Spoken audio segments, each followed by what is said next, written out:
Olá, amigos. Boa noite. Tudo bom com vocês? Nós estamos aqui para mais uma aula, graças a Deus. E eu agradeço a presença de cada um de vocês que estão aqui. Boa noite, Dardânia, Eliane, Eline, Camila, a Kátia, a Liciene, a Rosane, a Temila, o Valões e a Rosângela. Todos são bem-vindos à classe Bíblica Verdade. E nós estamos no módulo 3, né, onde nós estamos estudando as profecias de Daniel e Apocalipse. E hoje é uma aula muito especial, como eu estou anunciando há 2 semanas atrás. Desculpa aí o balanço. Porque hoje nós vamos ter a presença, né, nós vamos ter o privilégio de receber a aula do pastor Sérgio Santelli, que é o autor do livro que nós estamos lendo lá no grupo, né? Todos os dias eu envio um trecho do livro. E aí eu entrei em contato com o pastor Santelli pelo canal dele no YouTube. Ele respondeu.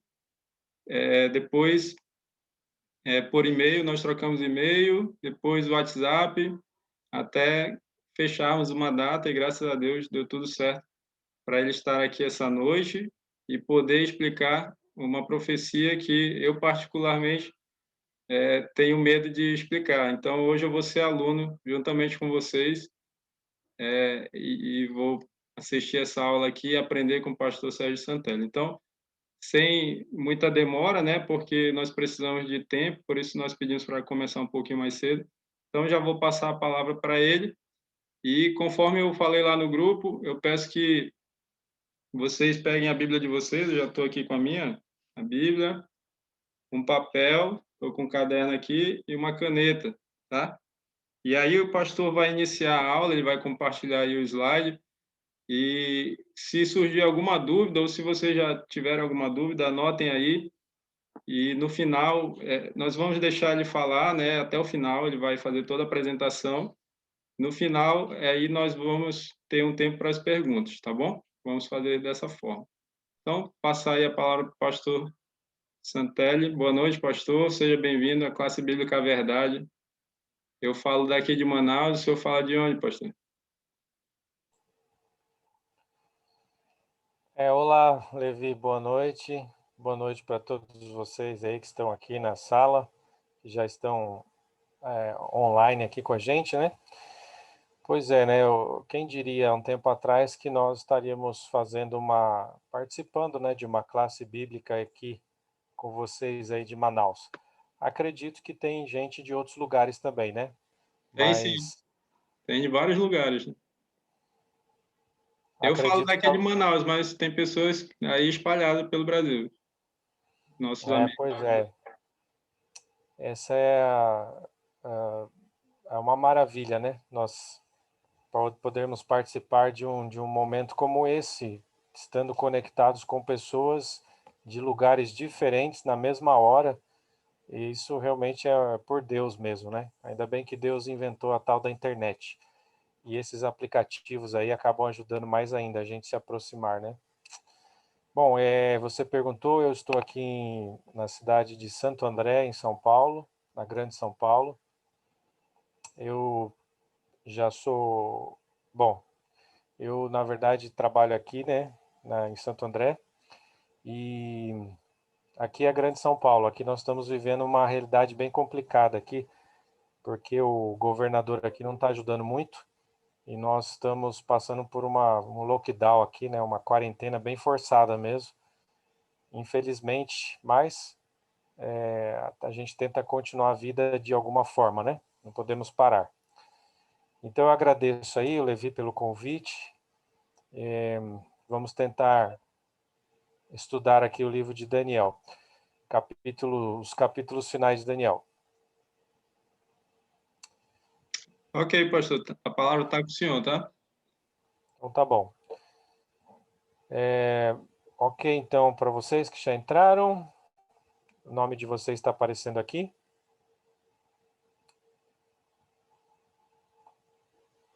Depois, se vocês quiserem fazer alguma pergunta, vocês anotem aí, tá bom? Bom, gente, deixa eu falar duas palavrinhas antes de eu começar a apresentar os slides aqui para vocês. Se mais ou menos uns 6 anos atrás, vocês me perguntassem o que era Daniel 11, eu não saberia responder para vocês. Então, eu eu demorei mais ou menos uns 5 anos para estudar os últimos capítulos, né, 10, 11, 12, os últimos 3 capítulos de Daniel, para poder entender essa profecia, porque ela é simplesmente a profecia mais complexa que tem, porque ela tem muitos, muitos detalhes e não tem como você descobrir isso assim da noite para o dia. Demora muito, você tem que orar muito, estudar muito, tem que ler bons materiais que já falam sobre o assunto, mas mesmo os que já falam sobre o assunto ainda deixa a desejar, porque essa profecia, como eu disse, ela é bem específica, ela é complexa, então, mas graças a Deus a gente conseguiu, depois de muito estudo e oração, e eu vou passar uma ideia para vocês do que eu aprendi e espero que vocês aproveitem bastante isso aí e sirva para o crescimento espiritual de vocês também. Bom, em primeiro lugar, deixa eu falar uma coisa aqui. É importante você ter na sua mente que o livro de Daniel, ele possui 4 visões. Deus revelou para o profeta Daniel 4 visões sobre o tempo do fim. A primeira visão está lá em Daniel 2, que vocês estudaram aqui, é o sonho de Nabucodonosor, a estátua. Cada parte da estátua representava um império que ia dominar o mundo. A segunda visão é no capítulo 7, que Daniel teve uma visão de 4 animais, começando lá com o leão, depois o urso, o leopardo de 4 cabeças e por fim um animal terrível e espantoso lá, uma besta selvagem, né? Então, animais na profecia também representam impérios e são os mesmos impérios que tinha lá na estátua de Daniel. Portanto, as visões são paralelas. A terceira visão foi no capítulo 8 e 9, que vocês estudaram também. Começou com 2 animais, né? Primeiro um carneiro, depois um bode com chifre grande, e aí depois o chifre pequeno surgiu no meio desse chifre grande aí e tal. Então, também se refere aos impérios mundiais. Cada visão, ela vai acrescentando novos detalhes à visão anterior. Bom, agora nós chegamos na quarta visão. Então, como eu falei, essa é a visão mais completa que tem e mais complexa também. Muitos detalhes. Porém, a gente parte do princípio que ela é também paralela às outras. É uma visão que também vai falar sobre os impérios e vai abrir muitos novos detalhes que nós vamos ver aqui, tá bom? Então, põe isso na sua cabeça. 4 visões, nós vamos estudar a quarta visão agora. As outras 3, eu acredito que vocês já estudaram. Então, deixa eu partilhar aqui os slides com vocês. Acho que vocês estão vendo aí, né?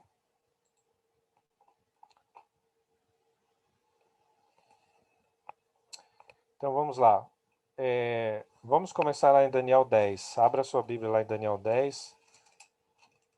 Algumas passagens eu vou colocar no slide, outras não. Então, eu tenho a sua Bíblia aí do lado para você ver. Apocalipse 10, verso 1, diz assim: No terceiro ano de Ciro, rei da Pérsia, foi revelada uma palavra a Daniel, cujo nome é Beltesazar. A palavra era verdadeira e envolvia um grande conflito, e ele entendeu a palavra e teve inteligência da visão.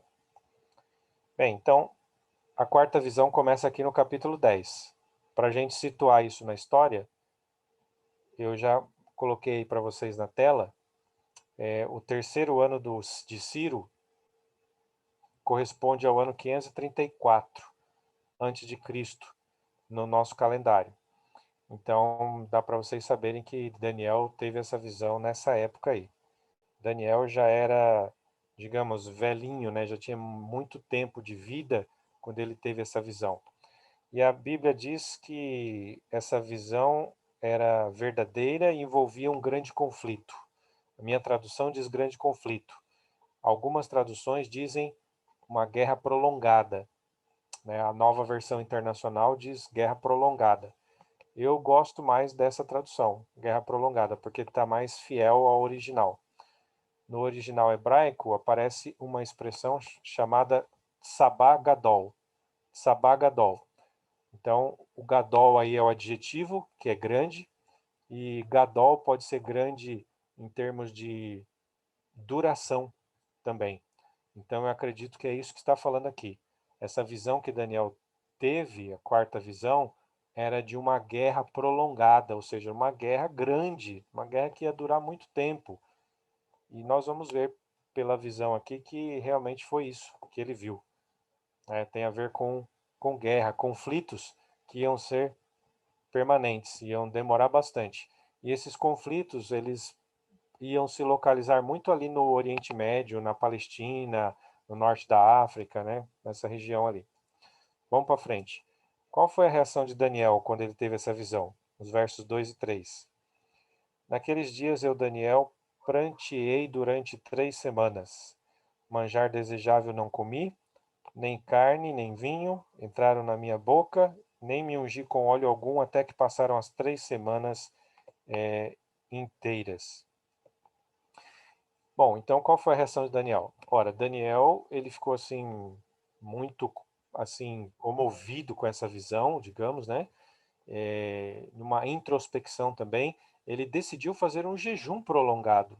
Então ele diz aqui que durante 21 dias ele pranteou e também ele não comeu manjar e nem vinho.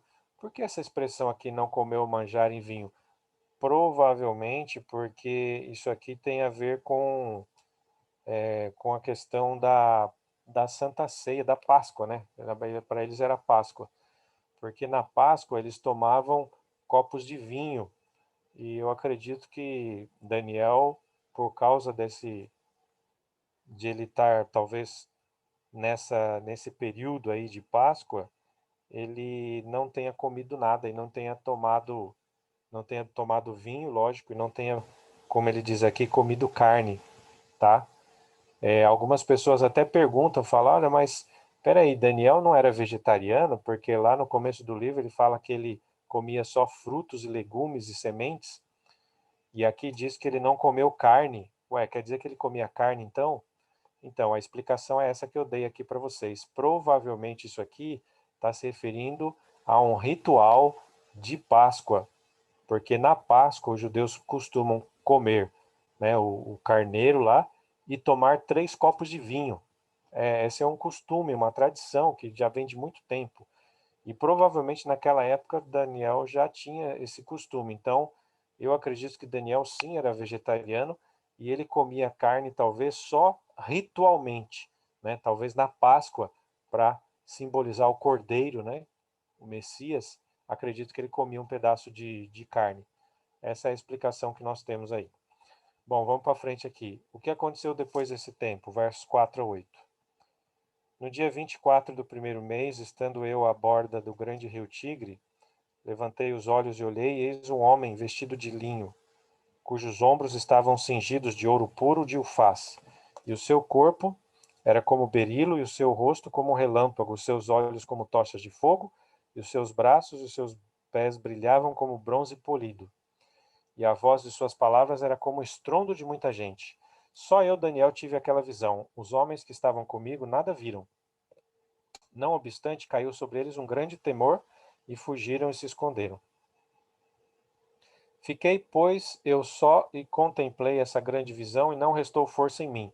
O meu rosto mudou de cor, se desfigurou, e não retive força alguma. Então, notem, como aqui no verso 4 diz que ele teve essa visão no dia 24 do primeiro mês, é por isso que eu afirmei para vocês que provavelmente o verso anterior caiu na Páscoa, porque a gente sabe que a Páscoa é no dia 14 do primeiro mês judaico.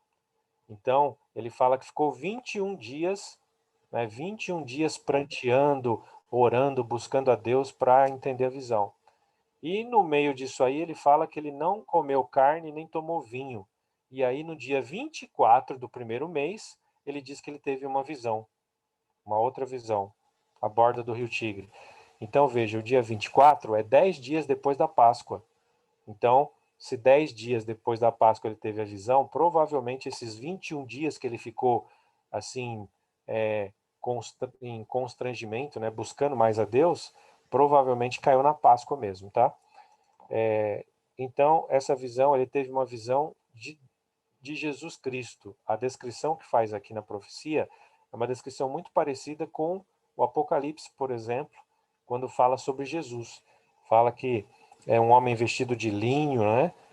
Com os ombros cingidos de ouro, seu corpo como berilo, o rosto como relâmpago, brilhava, né? Os seus olhos pareciam tochas de fogo. É a mesma descrição que o apóstolo João fez mais tarde sobre Jesus. Então, os dois tiveram uma visão muito parecida de Jesus Cristo, né? E aí ele diz que ele perdeu a força, o seu rosto se desfigurou, porque o impacto da visão foi muito grande. Seguindo então, o que aconteceu com Daniel depois disso? Verso 9 diz assim: Eu ouvi a voz das suas palavras, e ouvindo-a caí sem sentidos, rosto em terra. Verso 10: Eis que certa mão me tocou, sacudiu-me e me pôs sobre os meus joelhos e as palmas das minhas mãos, e ele me disse: Daniel, homem muito amado, está atento às palavras que eu vou te dizer. Levanta-te sobre os seus pés, porque eis que eu te sou enviado. E ao falar ele comigo essa palavra, eu me pus em pé tremendo. Então, alguém ali, esse ser que ele viu majestoso, né, o próprio Jesus provavelmente, ele estava falando com essa pessoa. E essa pessoa então colocou ele em pé e diz: Olha, eu vou, levanta-te, porque eis que eu sou enviado a você.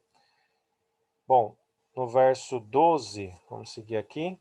O que disse o anjo Daniel? Verso 12 em diante. E então me disse: Não temas, Daniel, porque desde o primeiro dia em que aplicaste o coração a compreender e a humilhar-te perante o seu Deus, foram ouvidas as suas palavras. E eu, por causa das suas palavras, é que eu vim aqui. Mas o príncipe do reino da Grécia, da Pérsia, me resistiu por 21 dias. Porém, Miguel, um dos primeiros príncipes, veio para ajudar-me, e eu obtive vitória sobre os reis da Pérsia. Agora vim para fazer-te entender o que há de suceder ao teu povo nos últimos dias, porque a visão se refere a dias ainda distantes. Então, olha, o anjo estava trazendo para ele a explicação da visão que ele tinha tido a princípio. E ao falar ele comigo essas palavras, dirigi o olhar para a terra e calei-me. Certo? Qual era o conteúdo da visão? Então, eu fiz essa introdução aqui no capítulo 10 para a gente entender, né, como que tudo começou. Então, depois de todo esse preâmbulo aqui, essa introdução, agora o anjo então vai explicar para ele exatamente a visão profética que ele teve. Qual é o conteúdo dessa visão? Aí nós vamos para o capítulo 11. Abra o capítulo 11 aí. A partir do verso 2, nós vamos ver o que diz aqui. A partir do verso 2 diz assim: Agora eu te declararei a verdade, eis que ainda 3 reis se levantarão na Pérsia, e o quarto será acumulado de grandes riquezas, mais do que todos, e tornado forte por suas riquezas, empregará tudo contra o reino da Grécia. Vamos parar por aqui, verso 2. Então, olha que interessante. Ele teve essa visão no 3º ano do reinado de Ciro. Ciro era um dos governantes da Medopérsia, do Império Medo-Persa. Esse império, ele recebeu o nome também, ficou conhecido na história como Império Aquemênida. Então, quando vocês ouvirem falar Império Aquemênida, vocês sabem que é esse império aí dos Medo-Persas, tá bom? Então, no 3º ano de Ciro, ele teve essa visão. E o anjo falou para ele assim: Olha, fique tranquilo, porque ainda 3 reis vão se levantar na Medopérsia. E o quarto vai ser muito rico, muito forte, muito poderoso, e ele vai empregar todo o seu poder contra a Grécia. Bem, vamos dar uma olhadinha aqui na cronologia dos reis. Os reis da Medopérsia, ou do Império Aquemênida, como eu falei para vocês.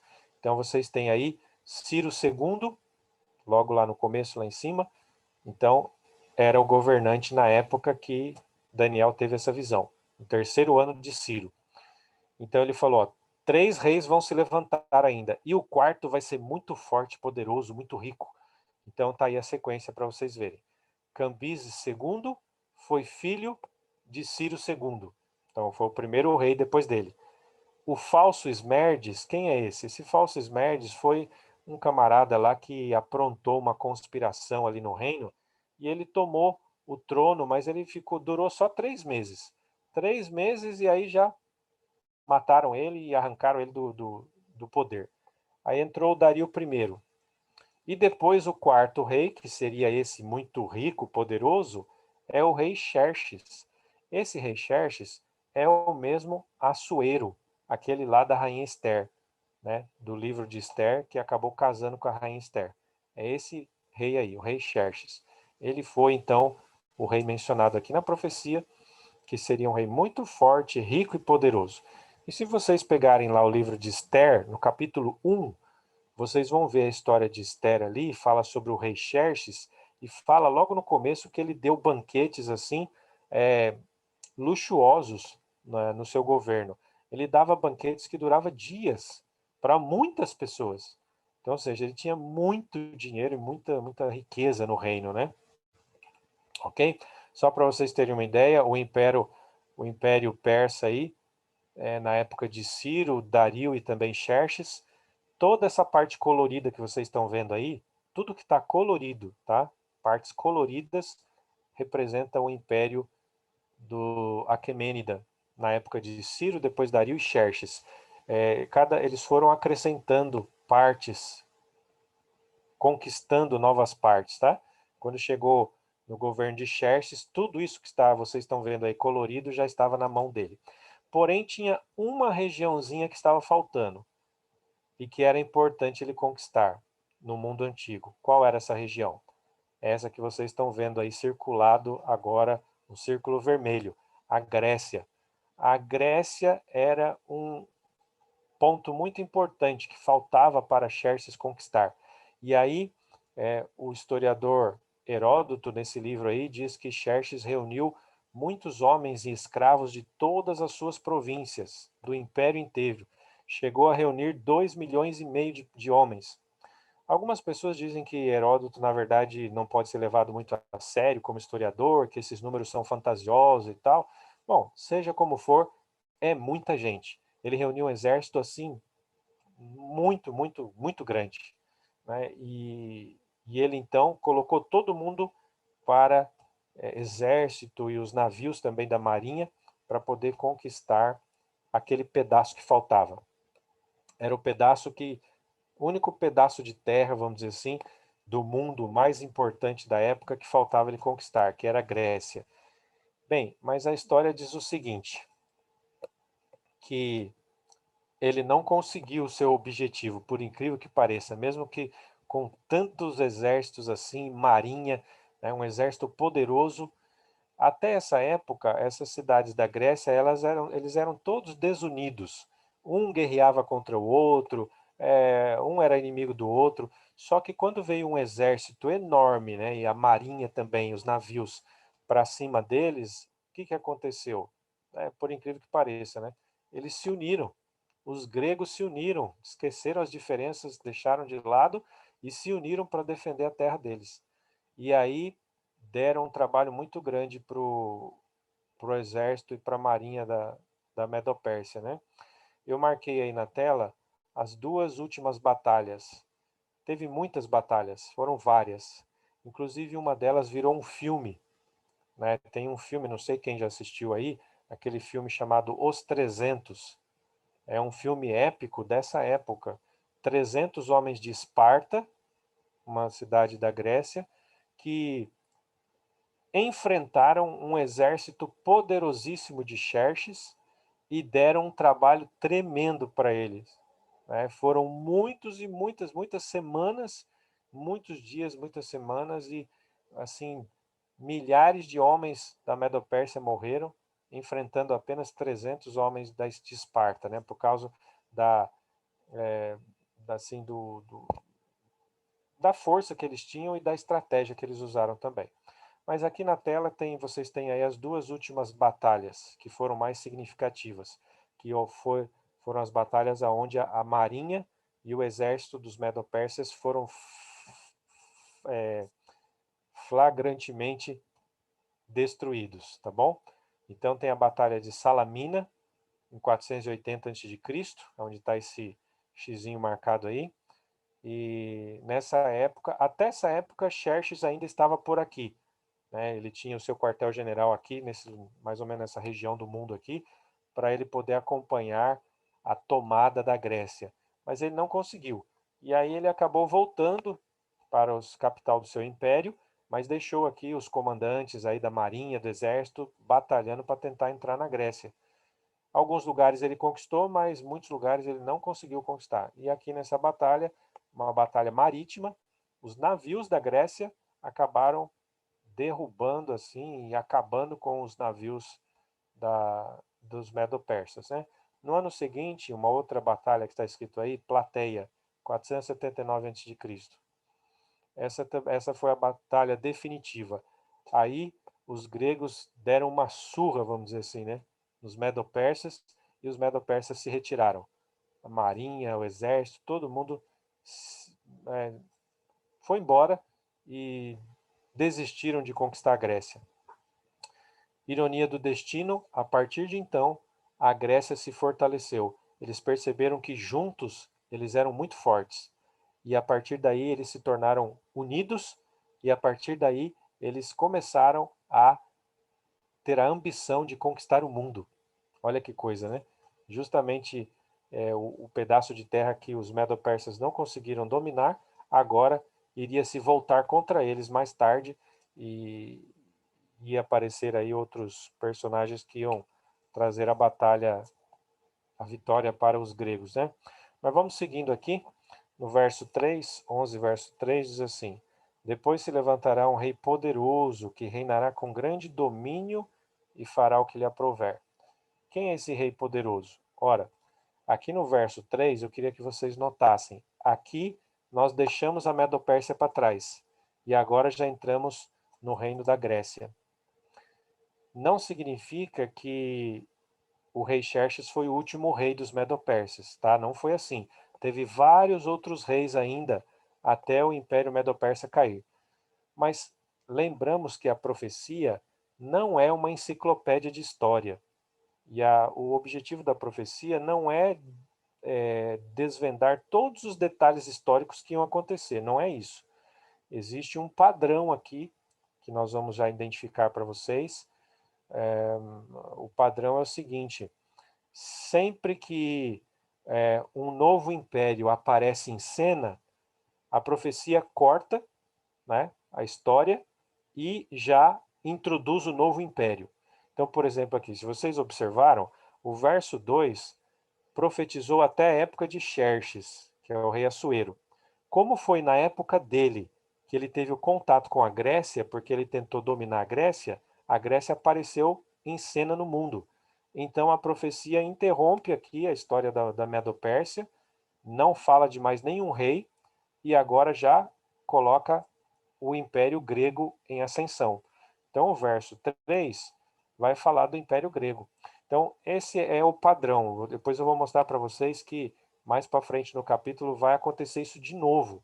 Quando vai passando a transição de um império para outro, né, sempre acontece no momento em que o próximo império entra em cena. A hora que ele entra em cena, a profecia parece que corta, e aí esquece o império anterior e já começa a apresentar o novo império. Então esse é um padrão muito interessante. No verso 3, então, falando da Grécia, depois se levantará um rei poderoso que reinará com grande domínio. Quem é esse rei poderoso? Eu destaquei aqui essa palavra no hebraico, esse adjetivo poderoso, que é o adjetivo gibor, está aí na tela. Esse adjetivo ele enfatiza masculinidade. Na nova versão internacional, a tradução é guerreiro, um rei guerreiro, tá? Eu acho que guerreiro até tem mais sentido aí, tem mais a ver com o original hebraico. É um rei guerreiro. Alexandre o Grande, com 21 anos, ele já tinha a ambição de conquistar o mundo inteiro. E ele formou seu exército lá na Grécia e já partiu para as lutas e foi derrotando a Medo-Pérsia e acabando com o Império Medo-Persa e estabelecendo o Império Grego no lugar deles, ok? Muito bem, vamos para frente aqui. Aqui está o Império de Alexandre o Grande. Tudo isso que está em vermelho aí, que antes pertencia aos Medo-Persas, agora foi dominado por Alexandre. E ele conseguiu isso aí, gente, em apenas 13 anos, basicamente. 13 anos de reinado e ele já tinha conquistado o mundo inteiro. Então, ou seja, ele começou com 21, mais ou menos com 33 anos, né? Acho que foram 12 anos, parece. Ele já havia conquistado o mundo inteiro. O mundo daquela época, né? Então vejam que velocidade, que para os padrões daquela época era uma coisa invejável. Em 12 anos ele conquistar o mundo inteiro e estabelecer o Império Grego.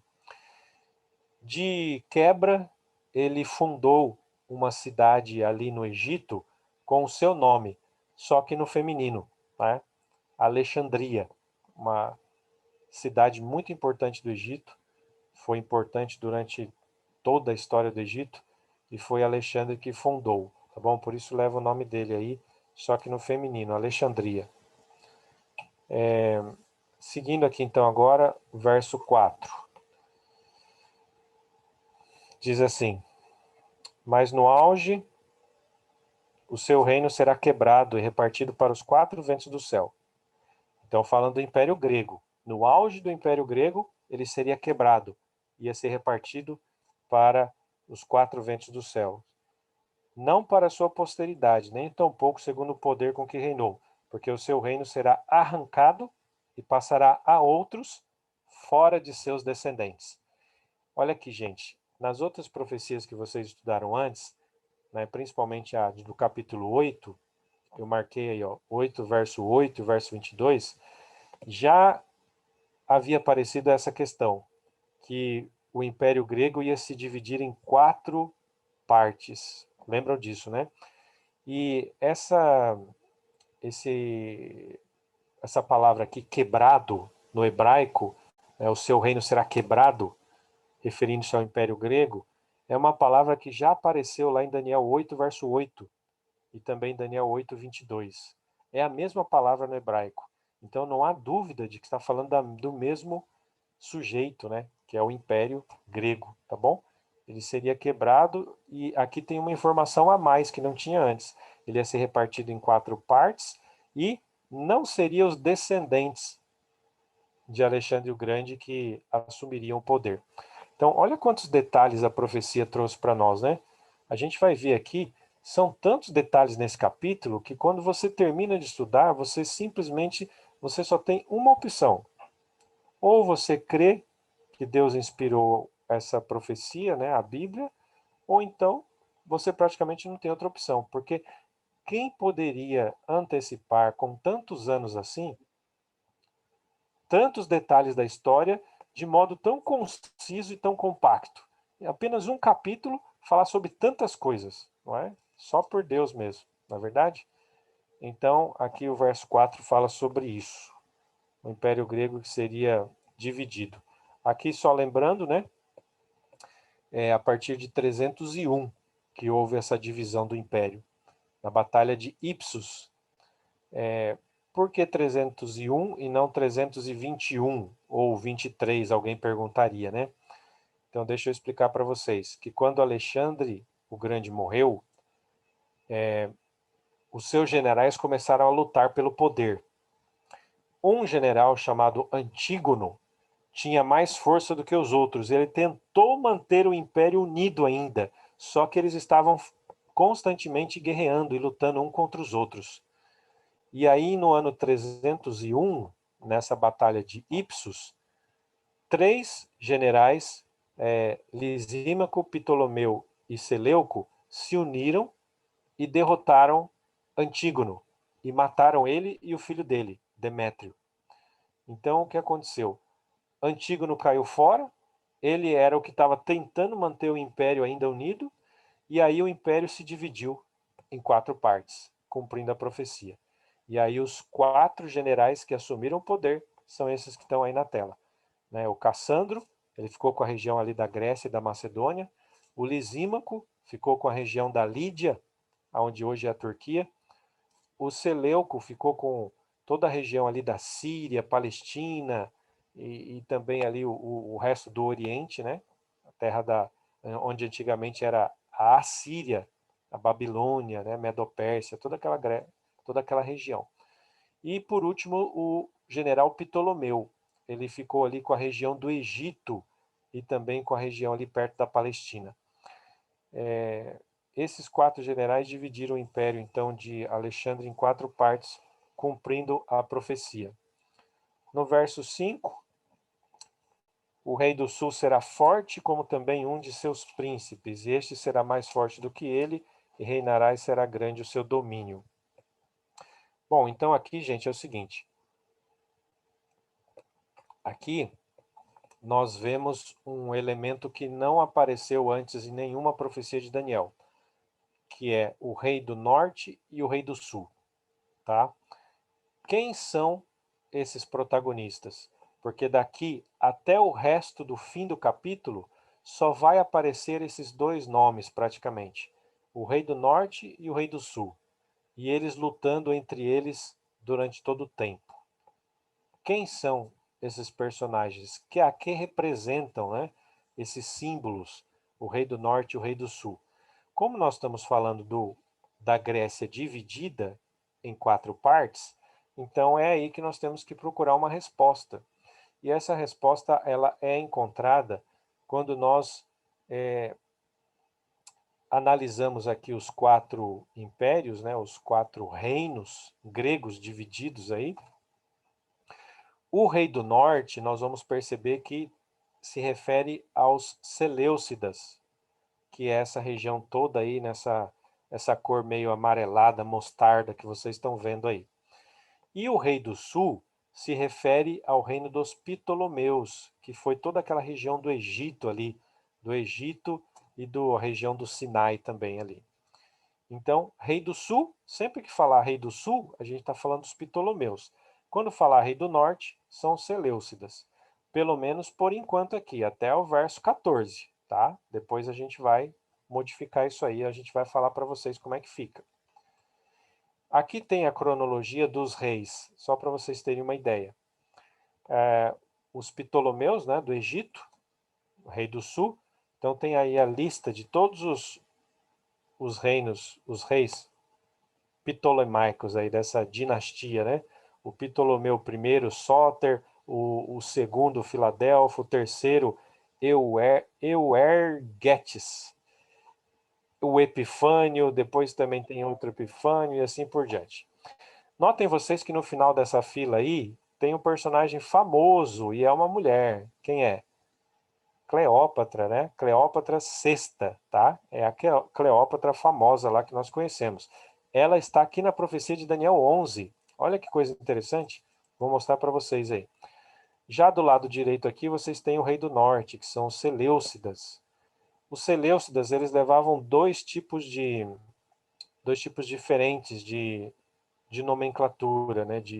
Digamos assim, de nomes. Ou eles se denominavam Seleuco, como é o primeiro aí da fila aí, né, da lista, Seleuco I, Nicator, ou então eles se denominavam também Antíoco. Eram 2 maneiras, eram 2 títulos diferentes que eles davam para os reis, ou Seleuco ou Antíoco, tá bom? E vocês têm a lista aí também dos principais para que a gente vai falar sobre eles aqui. Muito bem, agora é o seguinte, para ficar mais fácil, porque daqui para frente, do verso 5 até o 14, é muito detalhe demais. É muito detalhe. Eu mesmo não sei se eu vou lembrar todos os detalhes aqui, porque já faz um tempinho que eu não falo sobre esse assunto de Daniel 11, então eu espero lembrar de todos os detalhes aqui, mas são muitos detalhes históricos, demais. Então, para facilitar, eu coloquei aí, entre colchetes, o nome dos reis, né? Quando a Bíblia vai falando sobre o rei do sul, o rei do norte e tal, eu coloquei o nome aí deles conforme vai passando também o tempo, né?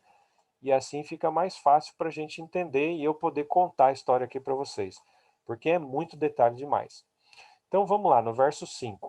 Começou falando assim, que o rei do sul, e aqui eu coloquei o primeiro da lista lá, né? O Ptolomeu I Sóter, ele vai ser forte, como também um de seus príncipes. No caso aqui está falando de Seleuco I. Por quê? Você perguntar, ué, mas o Seleuco não era lá do Rei do Norte? Por que ele está aparecendo aqui no Egito? Então, a história é o seguinte, gente. Nesse momento, o Seleuco, na verdade, ele estava no Egito sob os cuidados de Ptolomeu I. Né? O Seleuco nem imaginava que ia ser o Seleuco, digamos assim. Ele não tinha esse título ainda. Ele tinha um outro nome, que eu não sei aqui o nome, eu esqueci, mas ele estava lá sob os cuidados de Ptolomeu I. E quem estava comandando a região da Síria, ali da Palestina, né, era o general Lisímaco, ele tinha tomado aquela região. Então o que aconteceu? O Seleuco, ele aprendeu, pegou muita experiência e ele reuniu um exército ali no Egito e aí ele foi lá para sua terra da Síria e acabou vencendo o general Cassandro e tirou ele de lá. E aí sim, ele estabeleceu ali a dinastia dos Seleucidas, tá bom? Então olha que interessante. E aí diz assim: este será mais forte do que ele. Quer dizer, o Seleuco vai acabar sendo mais forte do que o Ptolomeu. E ele reinará e será grande o seu domínio. Pois é isso que eu estou falando. Ele foi lá e fundou agora a dinastia dos Seleucidas. E se tornou muito forte mesmo. Muito forte. Mais do que os Ptolomeus naquela época. Vamos para o verso 6 agora. Mas ao cabo de anos, eles se aliarão um com o outro. Quem fez essa aliança aqui? Aí eu coloquei aí para vocês, ó. Foi já na época do Ptolomeu II e o Antíoco II. Então, o rei do sul era o Ptolomeu II e o rei do norte era o Antíoco II. Eles fizeram uma aliança. E só que essa aliança, gente, deixa eu explicar uma coisa para vocês aqui. O Antíoco II, ele era casado com a Berenice. E aí o que ele fez? Ele resolveu fazer uma aliança com o Egito, com Ptolomeu. Só que para fazer essa aliança, ele resolveu casar com a filha do Ptolomeu, que chamava Berenice Cira. Está o nome dela aí na tela. Berenice Cira. Bom, só que para ele casar com essa Berenice, ele precisou se divorciar da Laodice, é o nome da esposa dele, a primeira esposa. Então ele largou a primeira mulher e foi lá e casou com a princesa do Egito, para eles fazerem uma aliança. Bom, sabe que essas coisas são muito arriscadas, né? Essas coisas que envolvem questões passionais, né? E vocês imaginam já o que deve ter acontecido nessa história aí. Pois é. Aí a profecia diz assim, que a, a filha do rei do sul, no caso a Berenice Cira, casará com o rei do norte, o Antíoco II, para estabelecer a concórdia, quer dizer, uma aliança. Ela, porém, não conservará a força do seu braço, e ele não permanecerá e nem o seu braço. O que é o braço? Quando fala braço aqui, está falando de descendente. Tá bom? Então diz assim que ela não ia conservar a força do seu braço, quer dizer, do descendente, e nem ia permanecer e nem o seu braço, porque ela, Berenice Cira, seria entregue e bem assim os que a trouxeram, e o seu filho e o que a tomou por sua, quer dizer, o próprio Antíoco que casou com ela, naqueles tempos. Então, resumindo aqui, gente, eu falei para vocês, é tanto detalhe que às vezes a gente até pode se perder, mas a história confirma o que aconteceu. A Laodice, que era a primeira esposa, ela se vingou, ela conseguiu matar o seu ex-esposo, o Antíoco II, ela conseguiu matar a esposa dele, a Berenice, Cira, e o filho que eles tiveram. Matou todo mundo por causa de ter sido preterida, né, pelo seu marido, e por causa de ciúmes e vingança e tal, ela matou todo mundo. Era o que a profecia falou que ia acontecer mesmo. Aí no verso 7 diz assim: mais de um renovo, quer dizer, um descendente aí, né, um remanescente da linhagem dela aqui é Berenice, tá? Ela era filha do Ptolomeu. Então, como ela foi morta, assassinada, então agora um remanescente da linhagem deles, que foi um irmão dela, se levantará em seu lugar. Esse foi o Ptolomeu III, e avançará contra o exército do rei do norte, Seleuco II, e entrará na sua fortaleza e agirá contra eles e prevalecerá. Então foi isso que aconteceu. Ele esse Ptolomeu III, ele resolveu se vingar agora. Ele ficou sabendo que tinham matado a irmã dele, que era Berenice Cira, né? Tinham matado a irmã dele, então ele arregimentou um grupo lá, treinou todo mundo e depois de um determinado momento ele foi lá para se vingar lá dos Seleucidas. Então, ou seja, a história realmente é esse confronto entre o rei do norte e o rei do sul, tá bom? Por várias razões, razões passionais, razões econômicas, várias razões teve aqui nessa história, mas enfim, a profecia se cumpriu aí. No verso 8 diz assim: também os seus deuses com a multidão, deixa eu ver aqui, com a multidão das suas imagens fundidas e com os seus objetos preciosos de prata e ouro, levará como despojo para o Egito. Por alguns anos ele deixará em paz o rei do norte. Então, foi o que Ptolomeu III fez. Para se vingar da sua irmã, ele foi lá e entrou na terra dos Seleucidas e deu uma surra neles. E ele foi lá e recuperou um monte de deuses, ídolos que eram deles, do Egito. Ele levou embora de volta, tá bom? Verso 9. Mas depois o Seleuco II, avançará. Então, olha aqui, mais uma guerra, tá? Falando aqui do rei do norte. Avançaria contra o rei do sul, no caso, Ptolomeu III. Eu até coloquei a data aqui, gente, porque essa batalha aqui ela foi muito interessante. 242 antes de Cristo. Sabe que batalha foi essa? Não, ainda não é. Desculpa, eu estava confundindo. Tem uma outra batalha aqui embaixo, 217. Essa aqui, batalha 242, foi então a batalha de Seleuco II com Ptolomeu III. Então teve mais essa batalha. Aí no verso 10. Os seus filhos aqui do rei do norte, tá? Seleuco III e Antíoco III farão guerra e reunirão numerosas forças. Um deles, no caso Antíoco III, porque o Seleuco III acabou morrendo. Então sobrou só o Antíoco III. Ele virá apressadamente, arrasará tudo e passará adiante. E voltando à guerra, a levará até a fortaleza do rei do sul. Então tudo isso aqui, gente, olha, tem muitos detalhes da história aqui que, como eu falei para vocês, acho que até alguns detalhes eu devo estar esquecendo aqui. É muita coisa. Mas isso aqui, pegando livros de história, você consegue confirmar. Porque isso aqui tudo é praticamente documentado. Né? Os livros de história, muitos deles falam sobre isso. A guerra que teve entre os Ptolomeus e os Seleucidas. E a Bíblia, em Daniel 11, na profecia do Apocalipse 11, antecipou tudo isso para nós. Pelo menos os pontos principais, né? Aí o verso 11.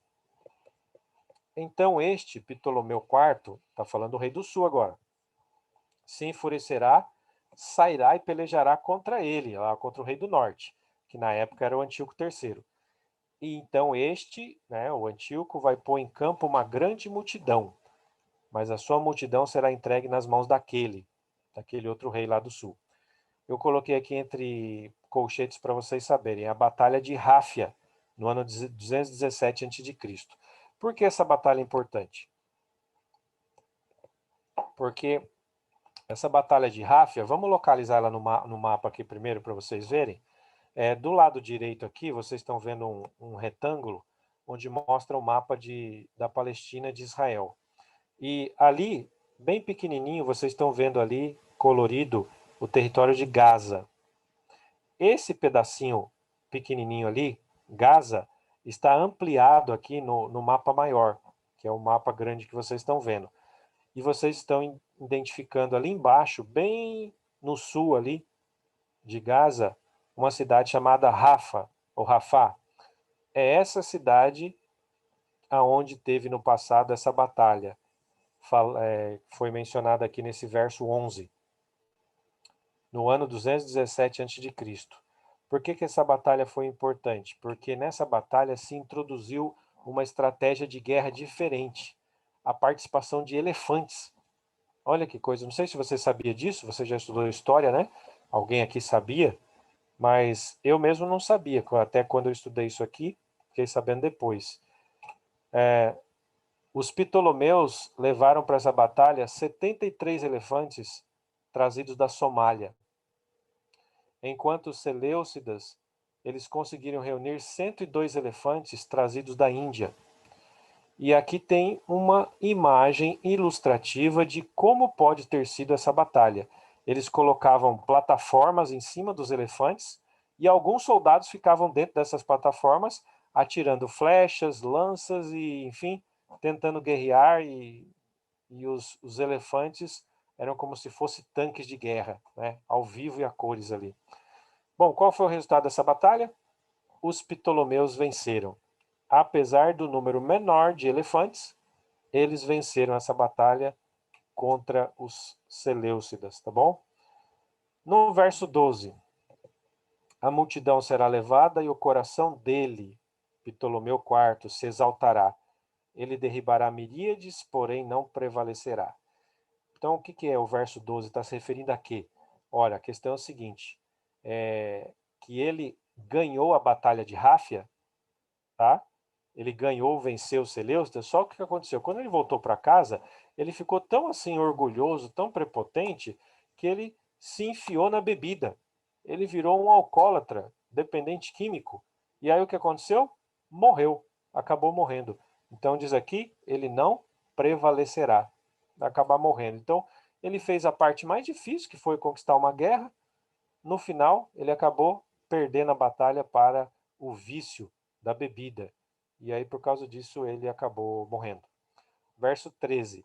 Porque o rei do norte, Antíoco III, tornará, olha lá, e porá em campo uma multidão maior do que a primeira, porque ele perdeu a última batalha de Ráfia, né?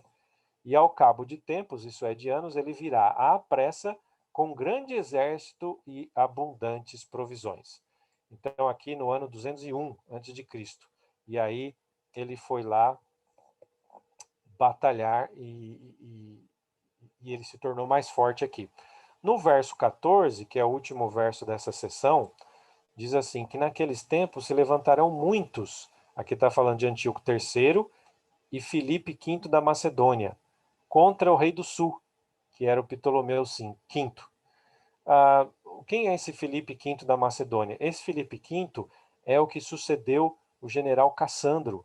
Lembram? O Cassandro, ele, quando dividiu o Império Grego em 4 partes, o Cassandro ficou com aquela parte da Grécia e Macedônia. Quando ele morreu, esse Filipe V, ele assumiu o governo ali. E ele fez um acordo, ele fez uma parceria com Antíoco III para lutar contra o Egito, contra o Ptolomeu V. Agora, olha que interessante, foi justamente nessa época aqui, por causa dessa aliança entre Antíoco III e o Filipe V, lá da Macedônia, para conquistar o Egito, foi nessa época que Roma entrou na história. Olha aí que interessante. Roma ficou sabendo que o Antíoco estava fazendo uma aliança com o Filipe V para poder invadir o Egito. E Roma ficou preocupada. Por quê? Eles pensaram assim, nossa, vai surgir um grande império ali e depois eles vão vir aqui para cima da gente e vão tomar o nosso lugar, vão tomar as nossas terras. Então eles se anteciparam e aí eles começaram a guerrear contra os Seleucidas e também contra esse povo aí, o Filipe V da Macedônia, para não deixar eles ficarem fortes. Olha que interessante. Então, como eu falei para vocês, o padrão da profecia é assim, né? Quando o novo império começa a surgir na história, aí a profecia interrompe e já passa a apresentar o novo império. Foi isso que aconteceu aqui. Do verso 14, da metade do verso 14, a primeira metade, para a segunda metade, nós já começamos a ver aqui Roma aparecendo, o Império Romano. Isso aqui é muito interessante. Aqui é o Filipe V da Macedônia, só para vocês verem. Tá? E aí vamos agora à sequência aqui. No verso 14, a segunda parte, olha a segunda parte, a metade final do verso 14. Diz assim, também os que agem com violência contra o teu povo. Quem são esses? São os romanos. Os romanos ficaram conhecidos pela máquina de guerra que eles desenvolveram. as famosas legiões romanas, que aos poucos foram sendo formadas, né? Então, olha, os que agem com violência contra o teu povo se levantarão para cumprirem a profecia. Que profecia é essa? Olha, eu acredito que é Daniel 9, 24 a 27. É aquela profecia lá das 70 semanas que coloca o Messias, né, ungido, o Messias, a morte do Messias e a destruição de Jerusalém. Então, eu acredito que é essa profecia aqui. Mas cairão, diz aí que eles cairão também, lógico. Então, aqui é interessante, amigos, deixa eu falar para vocês uma coisa aqui. Até aqui na profecia, o rei do norte foram os Seleucidas, porque estava falando do Império Grego, dividido. Agora, a partir da metade do verso 14 em diante, o rei do norte passa a ser Roma, o Império Romano. Eu vou chamar aqui de Roma Imperial, tá bom? Então, agora há uma mudança. Por quê? Porque o Império Grego agora deixou de existir. E agora a profecia vai falar do Império Romano. Então, no verso 15 diz assim, o rei do norte, opa, quem é esse rei do norte então? É Roma Imperial, está marcado aí. Virá, levantará baluartes e tomará cidades fortificadas. Os braços do sul não poderão resistir. Então, o rei do sul aqui ainda são os Ptolomeus, tá? Eles ainda continuam na história. Mas aqui diz que eles não poderão resistir. E nem o seu povo escolhido, pois não haverá força para resistir. Vamos falar um pouquinho aqui no verso 15 sobre essa questão de baluartes. O que é isso? Eu demorei um bocado para descobrir o que era isso, viu? Quando eu estudei. Porque se está falando do Império Romano, eu ficava pensando assim, o que são esses baluartes? Até que eu li bastante, pesquisei bastante e descobri o que era. Baluarte, gente, é o seguinte. Antes de eu mostrar a foto para vocês, só confirmando aí que foi na época de Antíoco III, o último rei Seleucida que eu mencionei aqui há pouco, foi que a República de Roma começou a interferir nas questões entre a Síria e o Egito. E aí tem duas batalhas em que Roma venceu os Seleucidas. Uma batalha Termópilas, na Grécia, e a segunda batalha na Magnésia, na Lídia, onde hoje é a Turquia. Então eles venceram os Seleucidas, porque eles ficaram com medo dos Seleucidas se unirem lá com o Felipe V, né, e formar um grande império. O resultado disso foi um tratado.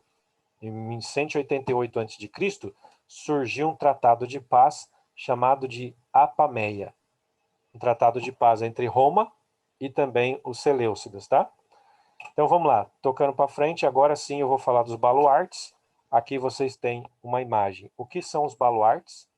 Baluartes foram uma estrutura de engenharia militar que eles usavam para guerrear, tanto para fazer, digamos assim, tanto para atacar como para defender. São essas torres aí que vocês estão vendo. Normalmente eles escolhiam um local onde tinha assim um barranco, vamos dizer, né? Tem um outro nome para isso aí, mas eu vou chamar de barranco, vai. E eles construíam esses baluartes em cima, que serviam tanto para atacar como para defender, tá bom? E existe uma frase muito interessante dessa época dos romanos, falando sobre o exército, né? Os militares, essa força militar dos romanos, que é essa frase que está aí na tela, que diz assim, quem ganha a guerra é a pá, e não o pilo. Pilo era o nome que eles davam para lança, tá? Então, ou seja, eles valorizavam mais a engenharia, né, os projetos de engenharia que eles faziam para poder fazer as guerras, que eram questões estratégicas, eles valorizavam mais isso do que o próprio armamento que eles tinham. Por isso, essa frase aqui, quem ganha a guerra é a pá, e não o pilo. Tá? É uma frase justamente defendida na época dos romanos. Então vocês têm aqui os baluartes, que foram mencionados aqui em Daniel 11.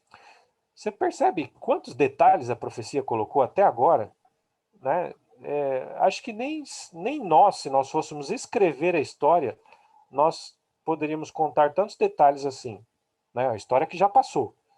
Imagine você antecipar, de forma profética, tantos detalhes assim na profecia. Realmente é uma profecia assim ampla demais, né? Que abrange muita coisa e só o nosso Deus poderia ter feito isso. Seguindo então para frente aí, verso 16. O que pois vier contra ele, contra o rei do sul, que ainda era o Egito, fará o que bem quiser, e ninguém poderá resistir a ele. A ele aqui é a Roma Imperial, o rei do norte, tá? Se instalará na terra gloriosa. Olha aí, profecia de que Roma ia entrar na terra gloriosa. Terra gloriosa é um título para Palestina, para Jerusalém. E quando foi que Roma se instalou lá em Jerusalém, na Palestina? Foi no ano 63 a.C., tá bom? Tá escrito aí, ó. E tudo estará em suas mãos. Verso 17. Resolverá vir com a força de todo o seu reino e entrará em acordo com ele, com o rei do sul, que era o Egito.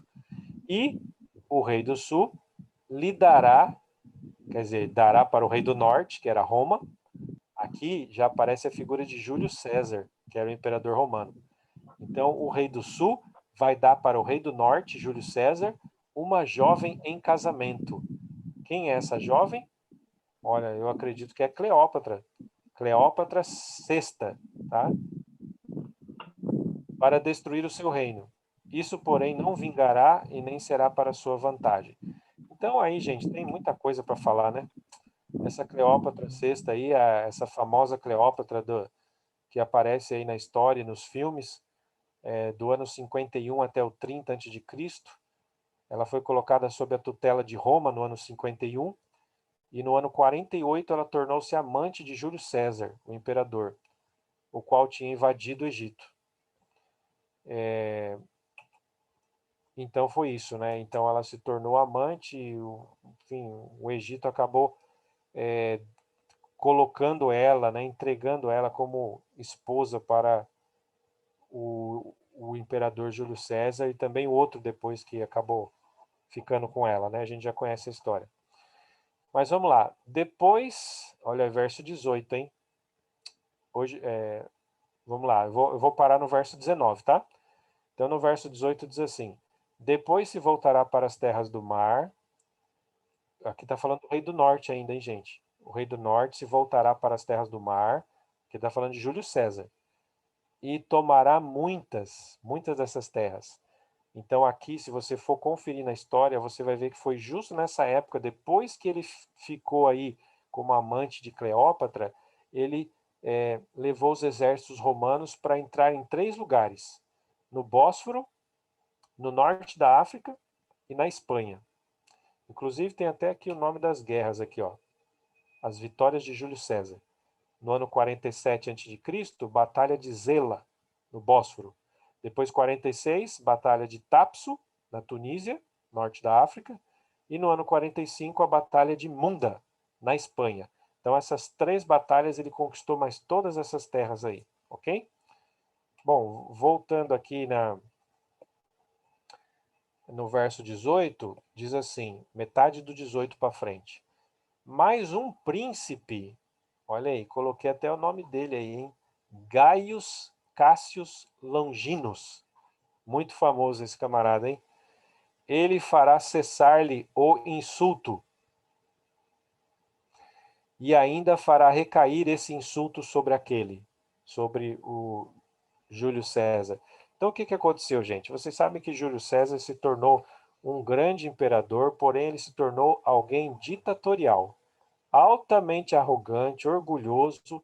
Ele desprezava todo tipo de conselho, tanto que o Senado romano, em determinado momento, liderado aí por Caius Cassius Longinus, tentou trazer várias ideias para Júlio César e ele simplesmente ignorou todas elas, assim, né, como se não existisse. Isso foi uma desfeita muito grande para o Senado romano, né, foi praticamente um insulto. E eu acho que é sobre isso que está falando aqui, olha. Mas um príncipe fará cessar-lhe o insulto, e ainda fará recair esse insulto sobre aquele, sobre Júlio César. Então o que a história diz que aconteceu? A gente já sabe, né? Chegou uma época que o Senado não aguentou mais essa arrogância, esses insultos esse desprezo da parte de Júlio César, e esse Gaius Cassius aqui, ele liderou uma conspiração para matar Júlio César. E foi nesse episódio aí que o Júlio César falou aquela frase, né, aquela pergunta famosa: até tu, Brutus. Lembram disso?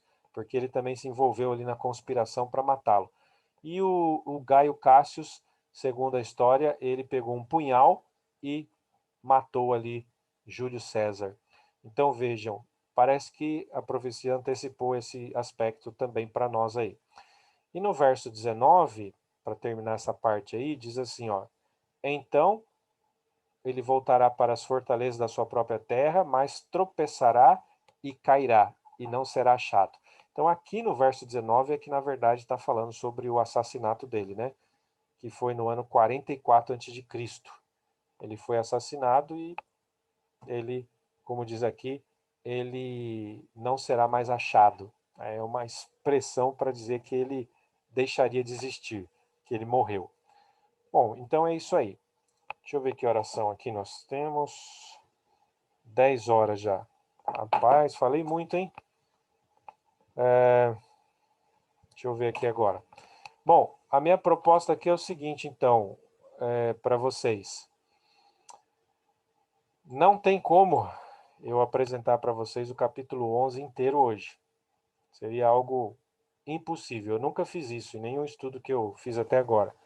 Porque o capítulo 11 de Daniel simplesmente ele é riquíssimo em detalhes, como vocês estão vendo, e precisaria de 2 horas e 20 minutos para poder falar do capítulo inteiro. E eu acho que isso não é produtivo, né? É muito denso, é muita coisa para a gente assimilar de uma vez só. Então eu vou parar aqui no verso 19, e aí a gente vê aí o que pode fazer, né? Depois para poder apresentar o resto para vocês. Então deixa eu parar aqui a imagem, voltar para a tela normal, ok? Muito bem, então eu pergunto para vocês aí. Agora vamos abrir aí. Alguém gostaria de comentar alguma coisa? Ou falar alguma coisa? Então, alguém falou aqui da oração, verdade, né? Bom, parece que nós oramos no começo, não oramos? Ou esquecemos? Não, Eu pastor, pensei, esquecemos. eu pensei que o Levi ia fazer oração, acabei esquecendo. Então, me perdoem aí a falha. Ah, Normalmente a gente ora, né, para falar esses assuntos, com certeza, mas infelizmente acabamos esquecendo aí. na verdade, a falha foi minha, né? Realmente era para ter feito a oração. É, Alguém tem alguma pergunta, amigos? Se não tiver, eu tenho.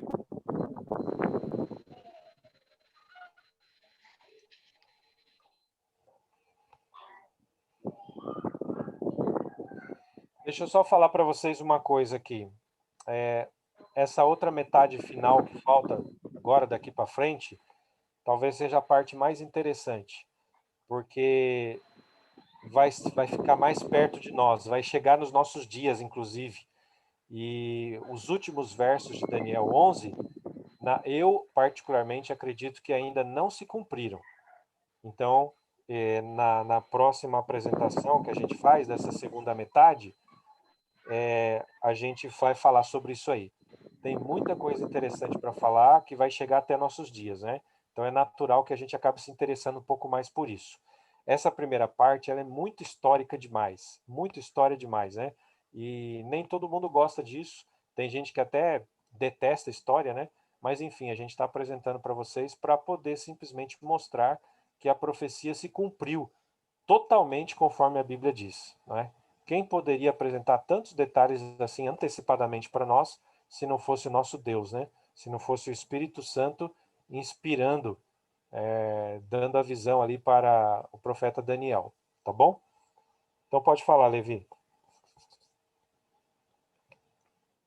É, Hum, pastor, quando, pelo que eu entendi, o senhor vai fazer uma segunda parte, né, desse estudo? é, estou à disposição. E aí depois a gente vê uma data ou já poderia ser semana que vem? Então, se vocês me aguentarem a semana que vem, pode ser semana que vem. Não, com certeza. Se for na quinta-feira, eu não vou poder estar, porque vou estar trabalhando, né? Eu estou escalado, mas o outro professor vai estar presente, o Darcy, tá? Aí ele pode acompanhar. Por mim, tudo bem, eu acredito que os nossos amigos também não vão se opor, né? Se vocês quiserem, Bem, se vocês quiserem marcar na terça-feira à noite, pode ser também. pronto.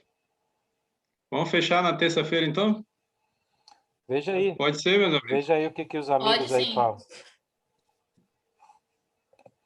Só a Cat falou e os demais?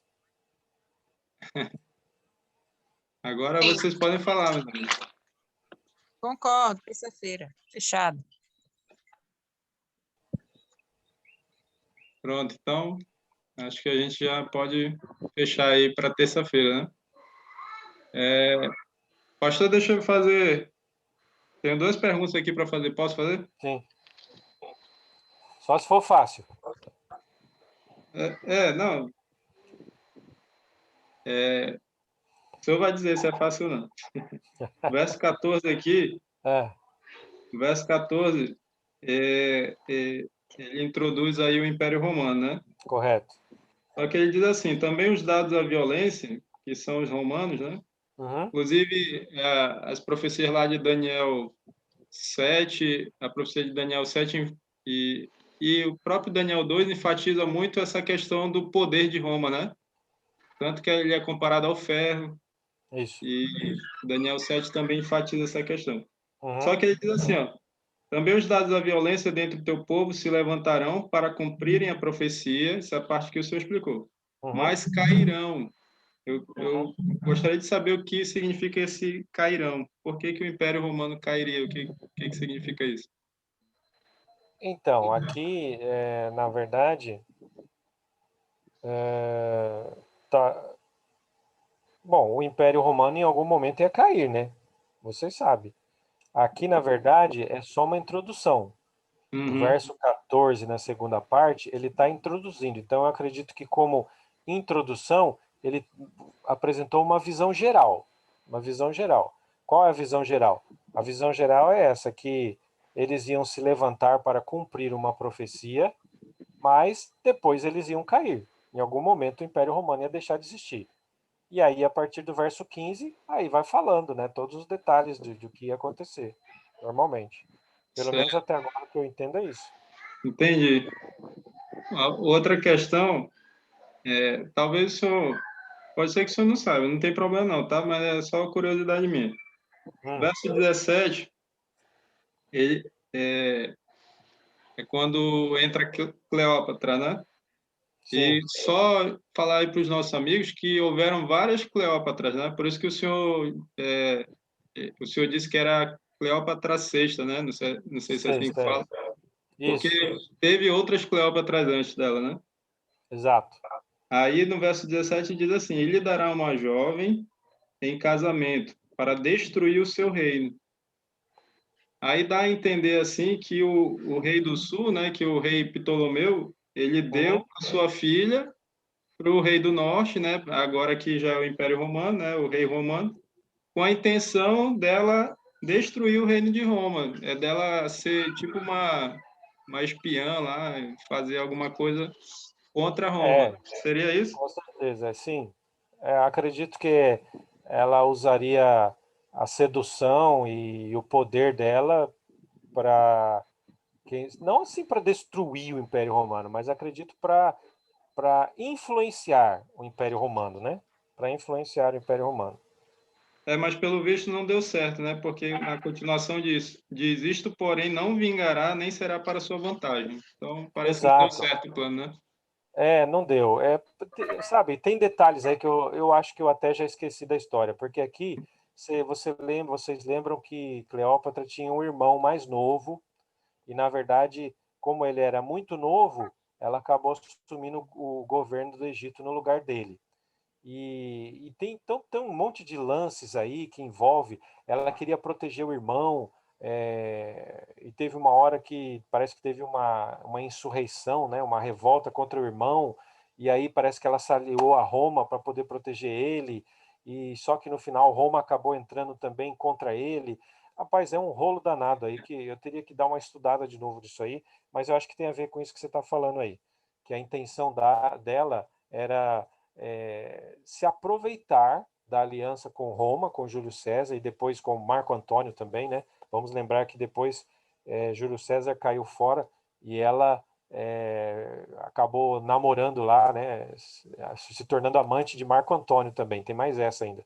Então, aí Marco Antônio depois lutou com o Júlio César, foi um rolo danado isso aí. Mas, enfim, aqui eu acredito que a Bíblia está se referindo ao fato de ela usar o poder e a influência dela, até a sedução também, para ela tirar vantagem e a favor, claro, do Egito e contra Roma, né? E contra Roma nesse caso. São Uhum. muitos detalhes aqui, né? Não, com certeza. Eu acho que é até impossível a gente entender todos os detalhes, né? Mas todos esses detalhes mostram como Deus ele é onisciente, né, com relação ao futuro, como ele conhece o futuro a Uhum, ponto de poder dar todos esses detalhes, né? Bem, exato. tem mais alguém que gostaria de fazer alguma pergunta? Eu tinha essas duas perguntas aqui anotadas. Alguém anotou alguma pergunta aí? Bem, se não tiver, nós vamos finalizar. E aí eu vou pedir para o pastor fazer a oração. Só responder aqui a Temila. Ela pediu para disponibilizar os slides para poder recapitular depois, né? Eu já fiz esse pedido para o pastor, né? Mas como vai ter a segunda parte, então eu vou pedir para ele enviar depois, né? O slide completo, tá bom? Senão ele teria que dividir os slides em duas partes, isso daí. A não ser que o pastor envie para mim, eu faço esse trabalho aí de fazer a divisão.